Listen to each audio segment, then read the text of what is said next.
Благодарам, председателе.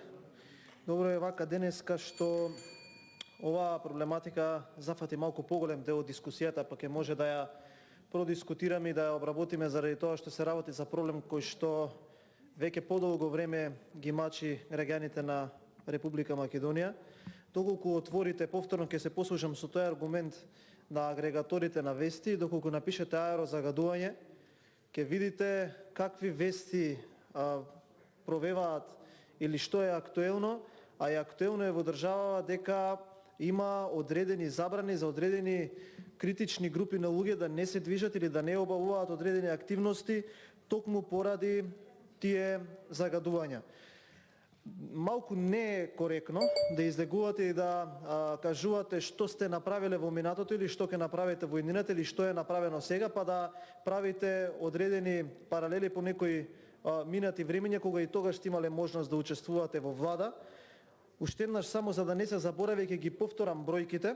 Еве во Министерство за животна средина и просторно планирање минус 100% е намалена ставката за инвестиции во животната средина. Понатаму за чистење на депонии е намалена ставката за минус 43%. Понатаму идеме мониторинг и заштита од аерозагадување минус 100%. Заштита на води минус 100%. 20 милиони денари помалку за аерозагадување. Господине Коцик, со оглед дека вие бевте актуелен говорник пред мене, вие говоревте апсолутно во насока како да сте ги прочитале амандманите поднесени од опозицијата, заедно со вас, кој што имав можност да просведочам во изминатата работа на собранието дека сте биле особено активен во оние друштва за заштита на животната средина, и заедно со двајцата пратеници на дом, на кои што апсолутно не се согласувам дека не може да влијаат и покрај тоа што се членови на не се членови на Комисијата за финансирање и буџет. Господјо Морачанин, ја не знам дали знаете, ама два пратеника е разликата помеѓу политичкото мнозинство и помеѓу опозицијата.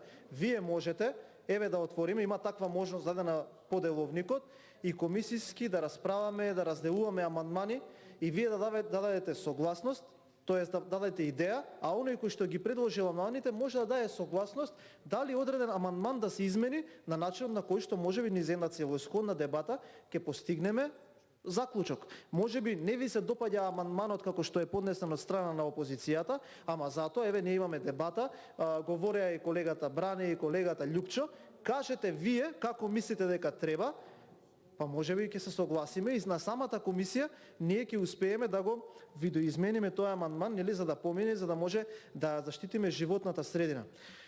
Господјо Морачанин, можете да менувате и да разменуваме тези дутре, колку сакате. Општиот впечаток е дека вие како партија која што почива на одредена еколошка, зелена и идеологија за заштита на животната средина, не правите скоро ништо во изминативе 3 години за тоа да се промени. И вие можете да се убедувате самата себе си колку сакате дека нешто сте промениле, дека нешто сте донеле. Фактот дека вие учествувате во владината коалиција само за одредени лични бенефиции е општо познат и тој постои. Доколку вие, уште еднаш ќе повторам, сакате заедно со нас како опозиција да направите нешто во насока на заштита на животната средина, можете, еве сега преку комисијата, а на крајот од денот, ако не ви се допаѓа, вие можете на пленарната седница и таму ќе имаме 5 денови расправа. Верувајте, ако цел еден ден трошиме за животната средина да расправаме на комисијата за амандманска расправа, дека сигурно сериозен дел од времето ние ќе разговараме за оваа тематика и на пленарните седници во рок од 5 дена како што дава деловникот. Тогаш можете да излезете, остро да ги кажете вашите позиции и да не гласате за тој буџет ако не ви се допаѓа. Тоа е демократско право на секој од нас. Се воспротивно ќе биде само една гола реторика која што се кажува само колку нешто да биде кажано, а ништо во насока на подобрување за заштита на животната средина.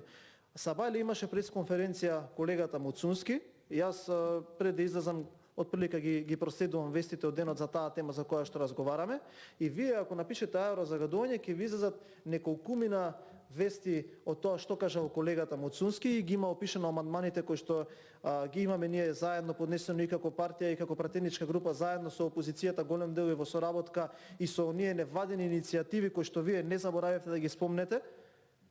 а од друга страна имаме само поразителни вести дека Скопје е град на смогот, а ако вие го сметате како одредена ваша заслуга, што секоја зима Скопје е можеби во топ 5 градовите во светот кои што се загадени, тогаш сериозно имаме промашено идеологијата. Еве вака, кога разговараме за национална влада, ние не мислиме само за национална влада за одреден дел од политиките во оваа држава. Еве ве повикувам тука уште еднаш, како тоа што го направив пред некој ден, дадете поддршка за формирање на национална влада која покрај горливите прашања во општеството ќе можеме да именуваме експерт, можеби вие, ми се допаѓате, гледам дека ја разбирате темава и тематикава, па да го превземете Министерството за животна средина или некој друг експерт, па можеби така ќе успееме со експертското знаење наместо со политичкото, барем на граѓаниве на Република Македонија како едно од најгорливите прашања, особено на граѓаните кои што живеат во градот Скопје, барем да знаат кој е министер за животна средина. Понатака, верувам, како што кажав изброја, вие сте досега тројца пратеници, вие, вашиот колега од ваша партија, Мирослав, како му беше презимето, се извинувам, не можам да го запомнам, и колегата Коцич, еве да влеземе во една дебата, ама не при тоа да разменуваме голи политички тези, да почнеме, ако не ни се допаѓаат така конципираните амандмани, да ги преработуваме и да вршиме притисок за власта да ги прифати. Сметам дека тоа е вака, ни го дава можност и деловникот, и демократијата, па еве, фрлената ракавица е тука. Се надевам дека вие, како партија која што доминантно во идеологијата на делување ја има заштитата на животна средина, ќе покажете дека декларативно се заложувате за ова. И аргументот дека сега немате право на глас, за 5 или 6 дена ќе го снема. Па ќе дојдат истите овие работи на пленарна седница, па тогаш декларативно ќе видиме и ние, и стручната јавност, а и општата јавност, како некој се залага за животната средина и аерозагадувањето. Прва за реплика се јави пратеничката Маја Мурат.